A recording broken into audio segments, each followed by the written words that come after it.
Hi dear, super കൺമണി സീരിയലിൻ്റെ latest episode റിവ്യൂയിലേക്ക് എല്ലാവർക്കും സ്വാഗതം.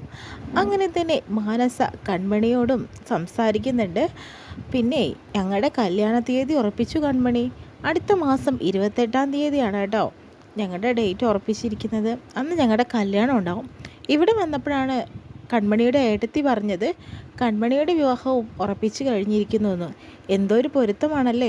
മാത്രമല്ല എല്ലാം കൊണ്ടും നമ്മൾ ഒരേ സാമ്യക്കാർ തന്നെയാണ്. നമ്മുടെ കല്യാണ നിശ്ചയമാണെങ്കിലോ കൺമണിയുടെ കഴിഞ്ഞിട്ട് ഒരു 2 ദിവസം കഴിഞ്ഞപ്പോൾ എൻ്റെയും അതുപോലെ കൃഷിൻ്റെയും കല്യാണ നിശ്ചയം കഴിഞ്ഞല്ലോ.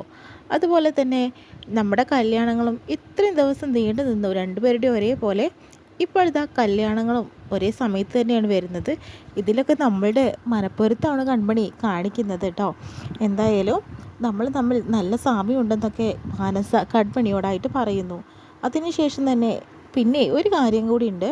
പിന്നെ കൺമണിയുടെ ചേട്ടത്തി പറഞ്ഞല്ലോ ഇനി കൺമണി അലികയിലേക്ക് വരില്ലെന്നും അവിടുന്ന് ജോലി റിസൈൻ ചെയ്തു എന്നൊക്കെ പറയുന്നത് കേട്ടല്ലോ. അത് സത്യമാണോ എന്നൊക്കെ ചോദിക്കുന്നുണ്ട്. കൺമണി ഇനി വരില്ലേ എന്ന് ചോദിക്കുന്നു. അത് അപ്പോൾ കൺമണിക്ക് ഒന്നും തന്നെ പറയാനായിട്ട് പറ്റുന്നില്ല. ഒരു കാര്യം ചെയ്യാൻ കൺമണി, എന്തായാലും കൺമണി ഒരു ദിവസം കൂടി അലികയിലേക്ക് വരേണ്ടി വരും. കുറച്ച് പേപ്പേഴ്സൊക്കെ ഒന്ന് ഒപ്പിടണ്ടേ, അതിന് വേണ്ടിയിട്ടാണ്. അതിനുശേഷം പോന്നോളൂ. പിന്നീട് നമുക്ക് വേറൊരു അപ്പോയിൻമെൻറ്റ് ചെയ്യാം. മാത്രമല്ല ഇനി കൺമണി വന്നില്ലെങ്കിൽ ഞാനിപ്പോൾ എന്താ ചെയ്യുക? ഇനിയിപ്പോൾ വരുണും നിന്നോട് എന്തുകൊണ്ടാണ് അലികയിലേക്ക് അതേപോലെ തന്നെ ജോലിക്ക് വിടാത്തതെന്നറിയോ? നിന്നോട് ഒരുപാട് സ്നേഹമുണ്ട് വരുണിന്. അതുകൊണ്ടാണ് ഒരു വീട്ടമ്മയായിട്ടും തൻ്റെ കുഞ്ഞുങ്ങളെയൊക്കെ നോക്കിയിട്ടിരിക്കുന്നത് വലിയ ജോലി തന്നെയല്ലേ. മാത്രമല്ല കൺമണി വരയ്ക്കുമല്ലോ, വീട്ടിലിരുന്നിട്ടും വരയ്ക്കാമല്ലോ. അങ്ങനെയൊക്കെയല്ലേ ഇനി പോവേണ്ടത്. അത് വരുണിന് നിന്നെ ഇഷ്ടമായതുകൊണ്ടല്ലേ കൺമണി. പക്ഷേ കൺമണിയുടെ ആ വേക്കൻസി, അതിൽ ഒരാളെ നമുക്ക് അപ്പോയിൻമെൻറ്റ് ചെയ്യണം. അതിപ്പോൾ ആരെയാണ് ചെയ്യേണ്ടത്? കൺമണിക്ക് അറിയുന്ന ആരെങ്കിലും ഉണ്ടോ എന്ന് ചോദിക്കുന്നുണ്ട്. ഇല്ല എന്ന് പറയുന്നുണ്ട്. എന്നാൽ പിന്നെ നമുക്ക് പരസ്യം കൊടുക്കാമല്ലേ, എന്നാൽ പിന്നെ നല്ലൊരാളെ കിട്ടുമല്ലോ. എന്താ ചെയ്യേണ്ടതെന്ന് കൺമണി പറഞ്ഞാൽ മതിയെന്ന് പറയുമ്പോൾ പരസ്യം കൊടുത്തു മേഡം എന്നൊക്കെ പറയുന്നുണ്ട് കേട്ടോ. കൺമണി പറഞ്ഞത് പോലെ തന്നെ അത് തന്നെ നടക്കും എന്നൊക്കെ പറഞ്ഞു കൊടുക്കുന്നുണ്ട് കേട്ടോ മാനസ. പിന്നെ പ്രധാനപ്പെട്ട ഒരു കാര്യം കൂടി ഉണ്ടെന്ന് കൺമണിയോട് പറയുന്നുണ്ട്. ഇതെല്ലാം കേട്ടുകൊണ്ട് തന്നെ ധനലക്ഷ്മി അവിടെ നോക്കി നിൽക്കുന്നുണ്ട് കേട്ടോ. അതിനുശേഷം തന്നെ കൺമണിയോട് പറയുന്നുണ്ട്, എന്തായാലും എന്താ പ്രധാനപ്പെട്ട കാര്യം എന്നറിയോ കൺമണിക്ക്? എവിടെ പോയാലും നമ്മൾ 2 വീട്ടിലേക്കാണ് വിവാഹം കഴിഞ്ഞ് പോകുന്നത്. അതുകൊണ്ട് തന്നെ എവിടെ പോയാലും കൺമണി എൻ്റെ നല്ലൊരു ഫ്രണ്ടായിരിക്കും. എനിക്ക് എൻ്റെ ജീവിതകാലം മുഴുവൻ കൺമണി ഒരിക്കലും മറക്കാൻ സാധിക്കില്ല. അതെന്തുകൊണ്ടാണെന്നറിയോ? കൃഷിനെ പോലെ ഒരാളെ എനിക്ക് തന്നത് കൺമണി തന്നെയല്ലേ. അതുകൊണ്ടാട്ടോ അങ്ങനെയൊക്കെ. പിന്നെ മാത്രമല്ല എപ്പോൾ പോയാലും എവിടെ പോയാലും എന്നെ വിളിക്കണം. എൻ്റെ നല്ല കൂട്ടുകാരി തന്നെ ആയിരിക്കും. പിന്നീട് നമ്മുടെ കല്യാണ വസ്ത്രം, അതായത് എൻ്റെയും കൃഷിൻ്റെയും കല്യാണ വസ്ത്രം ഡിസൈൻ ചെയ്യേണ്ടത് കൺമണി തന്നെയാണ്. അതിൽ യാതൊരു തരം മാറ്റവും ഇല്ല കേട്ടോ എന്നൊക്കെ പറയുന്നുണ്ട് കേട്ടോ. ഇതെല്ലാം കേട്ടുകൊണ്ടിരിക്കുന്ന ധനലക്ഷ്മി, ഇവളും മിടുക്കിയാണല്ലോ, എന്ത് വൃത്തിയായിട്ടാണ് കാര്യങ്ങൾ പറഞ്ഞ് മനസ്സിലാക്കുന്നത് എന്നൊക്കെ ചിന്തിക്കുന്നുണ്ട്. എന്നാൽ പിന്നെ പോട്ടെ കൺമണി എന്ന് പറഞ്ഞിട്ട് കൺമണി ഹഗ് ചെയ്യാൻ നോക്കുമ്പോഴത്തേനും വേണ്ട മേഡം, മേഡത്തിന് പനി പകരും, മേഡം പൊയ്ക്കോളൂ എന്ന് പറയുന്നു. എന്നാൽ പിന്നെ അങ്ങനെ ആവട്ടെ കൺമണി, പിന്നെ കാണാമെന്ന് പറഞ്ഞിട്ട് മാനസ പോകുന്നു കേട്ടോ. കൺമണിയാണെങ്കിലോ നല്ല പോലെ വിഷമത്തിലിരിക്കുകയാണ് ചെയ്യുന്നത്. ആകെ മനസ്സ് പറഞ്ഞിട്ടുള്ള എല്ലാ കാര്യങ്ങളും മനസ്സിലിട്ട് നീട്ടിക്കൊണ്ടിരിക്കുകയാണ്. ആ സമയത്ത് തന്നെയാണ് കൃഷ് അങ്ങോട്ട് വിളിക്കുന്നത് കേട്ടോ കൺമണിയെ. ശേഷം എന്താ MD സാർ വിളിക്കുന്നതെന്ന് ചോദിക്കുമ്പോൾ ഈ ഒരു സംസാരത്തിലൊരു പന്തിയില്ല എന്നുള്ളത് കൃഷിന് മനസ്സിലാവുകയെന്ന്. നീ എന്താ എന്നെ വിളിച്ച് MD സാർ എന്നോ? സാധാരണ അങ്ങനെയല്ലല്ലോ വിളിക്കാറ്, പിന്നെ എങ്ങനെ ഞാൻ വിളിക്കാറെന്ന് കൺമണി ചോദിക്കുന്നു. കൃഷ് സാർ എന്നല്ലേ വിളിക്കാറ് എന്ന് പറയുന്നുണ്ട്. ഉയർന്ന ഉദ്യോഗസ്ഥരെ ഞാൻ പേരെടുത്ത് വിളിക്കാനായിട്ട് പാടില്ല സാർ, അതുകൊണ്ട് തന്നെയാണ് പേര് വിളിക്കുന്നില്ല. ഇനി സാറിൻ്റെ പദവി അനുസരിച്ച് തന്നെ എനിക്ക് വിളിക്കാൻ സാധിക്കുള്ളൂ. ഞാൻ അവിടുത്തെ ഒരു സാധാരണ സ്റ്റാഫാണ് സാർ എന്നൊക്കെ പറയുന്നു കേട്ടോ. സാർ എന്തിനാണ് വിളിച്ചത്? എനിക്ക് കുറച്ച് പണിയൊക്കെ ഉണ്ട്, എനിക്ക് തീരെ വയ്യ. മാത്രമല്ല ഇപ്പോൾ സംസാരിച്ചുകൊണ്ടിരിക്കാനും എനിക്ക് സൗകര്യമില്ല, എൻ്റെ സമയത്തിനൊക്കെ ഒരുപാട് വിലയുണ്ടെന്നൊക്കെ കൺമണി കൃഷിനോട് പറയുന്നു. എന്താ കൺമണി, നിനക്കെന്നോട് ഇപ്പോഴും ദേഷ്യം തന്നെയാണോ എന്ന് ചോദിക്കുന്നുണ്ട് കേട്ടോ. ദേഷ്യമോ? എനിക്കെന്തിനാ സാറിനോട് ദേഷ്യം? സാർ എല്ലാ കാര്യങ്ങളും അറിഞ്ഞുകൊണ്ട് തന്നെ ഒന്നും മിണ്ടാതെ നിൽക്കുകയല്ലേ ചെയ്തത്. അപ്പോൾ ഞാൻ മനസ്സിലാക്കേണ്ട കുറച്ച് കാര്യങ്ങളാണ്. എല്ലാ പെൺകുട്ടികളെ പോലെയാണ് സാർ എന്നെയും കണ്ടിട്ടുള്ളതെന്ന്. അതുകൊണ്ടാണല്ലോ സാർ ഒരു അക്ഷരം മിണ്ടാതെ അവിടെ നിന്നത്. ഇനി അങ്ങനെയൊന്നും ചെയ്യേണ്ട സാർ.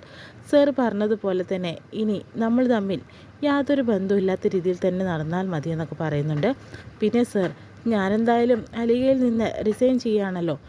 എൻ്റെ വേക്കൻസിയിൽ നല്ലൊരു ഡിസൈനറെ കണ്ടുപിടിക്കണം. മാത്രമല്ല ഞാനിന്ന് ഡിസൈൻ എല്ലാം ചെയ്തു വെച്ചിട്ടുണ്ട്, ഇനി നാളത്തത് പുതിയൊരു ഡിസൈനർ വന്ന് ചെയ്യും എന്നൊക്കെ പറയുന്നുണ്ട് കേട്ടോ. എന്താ കൺമണി അൽഗയിൽ നിന്ന് പോവുകയാണെന്നോ എന്തൊക്കെയാണ് പറയുന്നത്? എനിക്ക് എന്താ പിന്നെ ഞാൻ പറയേണ്ടത് സർ എന്ന് പറയുന്നു. ആ കൺമണിക്ക് വേണ്ട ലോണൊക്കെ ഞാൻ ശരിയാക്കിയിട്ടുണ്ട്. പെട്ടെന്ന് തന്നെ വരുണിന് ആ പൈസ തിരിച്ചു കൊടുത്തതിന് ശേഷം ആധാരമൊക്കെ തിരിച്ചെടുത്ത് ആ ഒരു കാര്യം ക്ലോസ് ചെയ്തുകൂടെ എന്ന് ചോദിക്കുന്നുണ്ട്. എന്നിട്ട് എന്ത് ചെയ്യാനാണ് സർ എന്ന് ചോദിക്കുമ്പോൾ കൃഷ് ഒന്നും മിണ്ടുന്നില്ല. അതും കൂടി ഞാൻ വേണ്ടാന്ന് വെക്കണോ? വരുണിനെയും കൂടെ ഞാൻ വേണ്ടാന്ന് വെച്ചിട്ട് ഞാൻ എന്താണ് പിന്നെ ചെയ്യേണ്ടത്? സാറിനൊരു മറുപടി ഇല്ലാതെ നിൽക്കുന്ന സമയത്ത് ഞാൻ എന്ത് ഉദ്ദേശിച്ചാണ് എല്ലാം ചെയ്യേണ്ടതെന്നൊക്കെ ചോദിക്കുന്നുണ്ട് കേട്ടോ കൺമണി. അപ്പോൾ കൃഷിന് യാതൊന്നും തന്നെ പറയാനില്ല കേട്ടോ.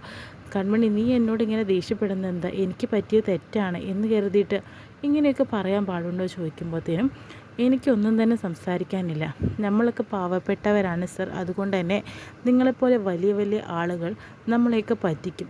ഞാൻ സാറിൻ്റെ സ്വഭാവത്തിൽ ആ നല്ലൊരു സ്വഭാവം കണ്ടിട്ട് തന്നെയാണ് നല്ലൊരു ഫ്രണ്ട്ഷിപ്പിലേക്ക് നിന്നത്. പിന്നെ എപ്പോഴോ ഇഷ്ടമായി. അത് സാർ MD ആയതുകൊണ്ടോ അല്ലെങ്കിൽ അവിടെ വലിയൊരു ജീവനക്കാരനായതുകൊണ്ടോ ഒന്നല്ല.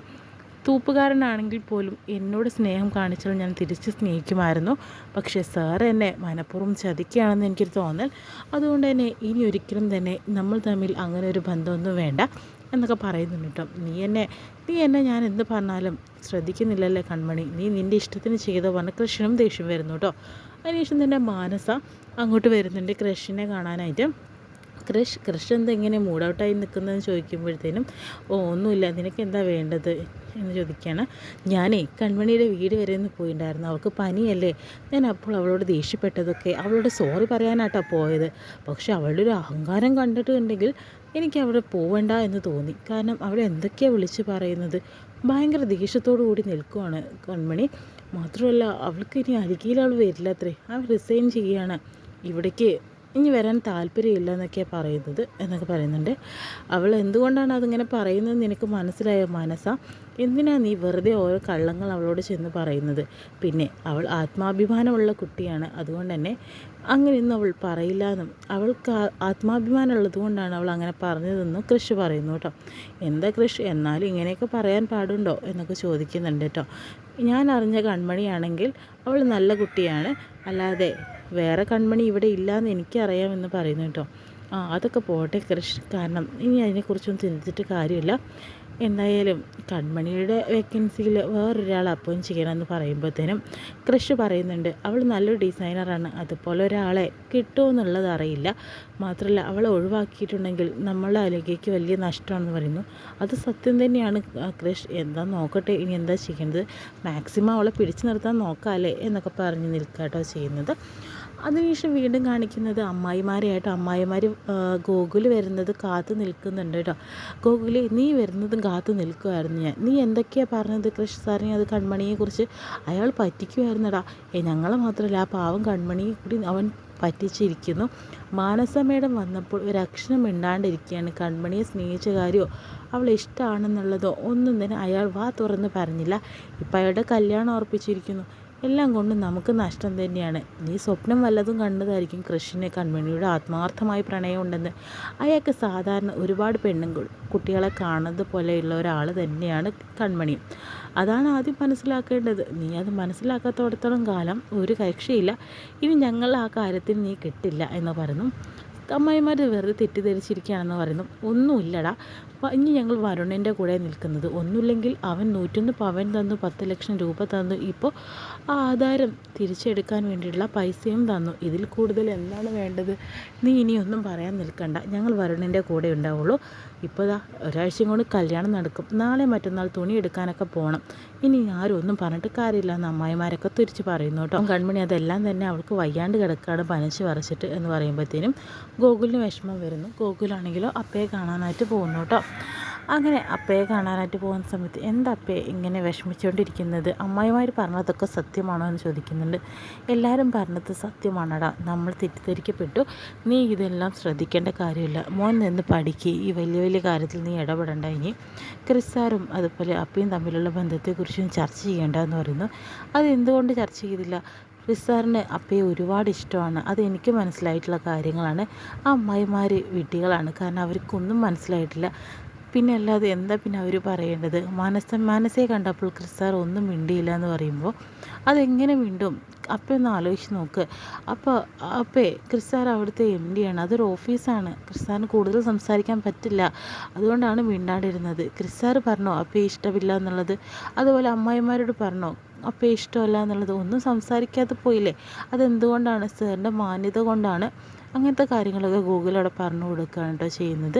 അല്ലാണ്ട് അപ്പയെ ഇഷ്ടപ്പെടാത്തത് കൊണ്ടല്ല. ഇഷ്ടമില്ലെങ്കിൽ അപ്പയുടെ കൂടെ വന്നിട്ട് സംസാരിക്കേണ്ട കാര്യമില്ലല്ലോ ആരും കാണാതെ. അതൊക്കെ അപ്പയെ ഇഷ്ടമായത് കൊണ്ടല്ലേ? മാത്രമല്ല ആ കാട്ടിനുള്ളിൽ അപ്പയും അതുപോലെ ക്രിസ്സാറും ഒരു രാത്രി തനിച്ചായിരുന്നല്ലോ.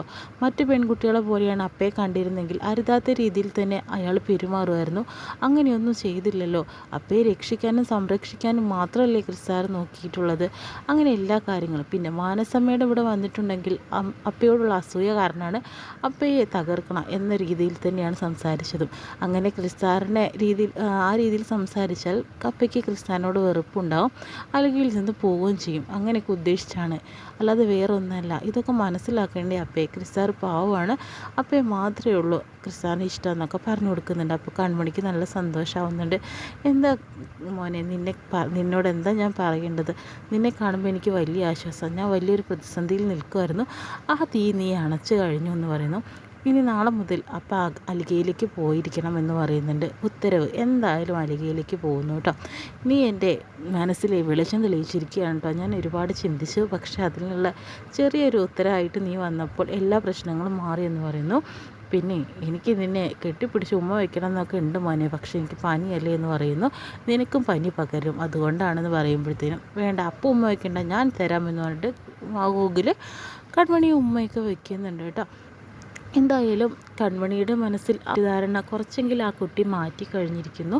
ഇത്രയും കാണിച്ചുകൊണ്ട് അന്നത്തെ എപ്പിസോഡ് വിശേഷങ്ങളൊക്കെ കഴിയുന്നത്.